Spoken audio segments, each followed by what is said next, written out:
If you've got 5 minutes to spare and need a refresher on the Game of Thrones saga, here's a quick breakdown of everything that happened in Season 6. Get ready to drink and know things like a good little Game of Thrones fan should.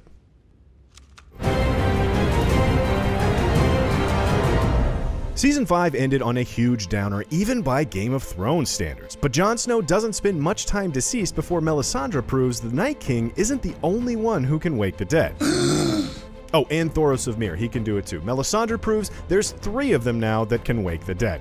Having given his life for the Night's Watch, Jon finally feels free enough to leave the Wall and return to reclaim Winterfell from the Boltons. Unfortunately, with Jon executing those who betrayed him and Sam off studying to become a maester, the ranks of the Night's Watch are becoming perilously thin. Even as Jon reunites with Sansa and begins rallying the houses of the North, he knows he doesn't have the numbers to retake Winterfell, that Ramsay is holding Rickon hostage. Jon and his forces finally challenge Ramsay at the aptly named Battle of the Bastards. Unfortunately, Rickon turns out to be the first of many casualties, and all seems lost until Littlefinger and the armies of the Vale arrive in the nick of time. The most disgusting man in Westeros is finally overthrown and gets a little well-deserved payback when Sansa feeds him to his own hounds.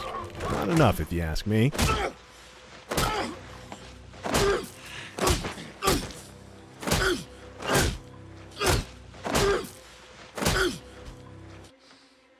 Jon is free to claim his late brother's title as king in the north, but Sansa may have a few words to say about that. Sansa also learns from Brienne that Arya is still alive, though her little sister is having a rough go in Braavos. Arya is given another chance to prove herself after her failure in Season 5. However, this time she refuses to kill her next target. Instead, she turns against the Faceless Men and kills the Waif, proving once and for all that Arya Stark is not no one.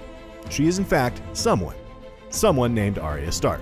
But that doesn't stop her from borrowing a face and murdering the wedding-ruining Walder Frey, which was so fun to watch. Life continues to go badly for Cersei in King's Landing as she finds herself losing her last surviving child to the influence of the High Sparrow. And when King Tommen abolishes the right to trial by combat, Cersei faces the very real prospect of being found guilty in a court of law. True to form, Cersei resorts to scorched earth tactics. She and Qyburn eliminate all their enemies in one fell swoop by blowing up the Sept of Baelor and killing the High Sparrow, Queen Marjorie, and hundreds of other nobles.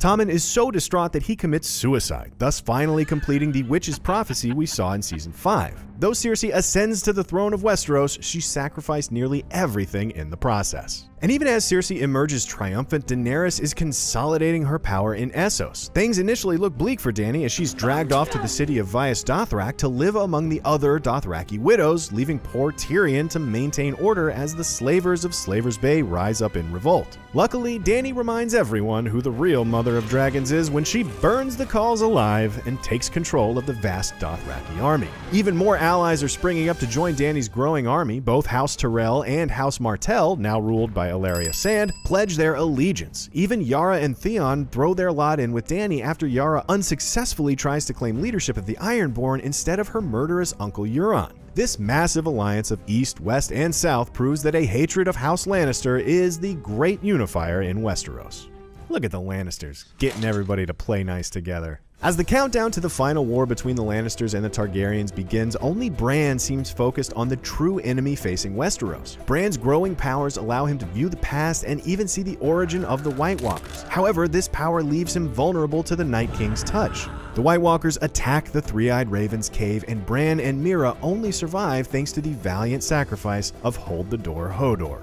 And if I didn't know this guy was a DJ in real life, I would have been even more sad. Bran and Meera are then rescued by the missing Benjen Stark, who reveals he was turned into a White Walker until being healed by the Children of the Forest. Benjen sends his nephew south to Winterfell, where Bran prepares to reunite his family, carrying not only word of the White Walkers, but the knowledge that Jon is actually the son of Lyanna Stark. A bombshell that's good enough to end Season 6.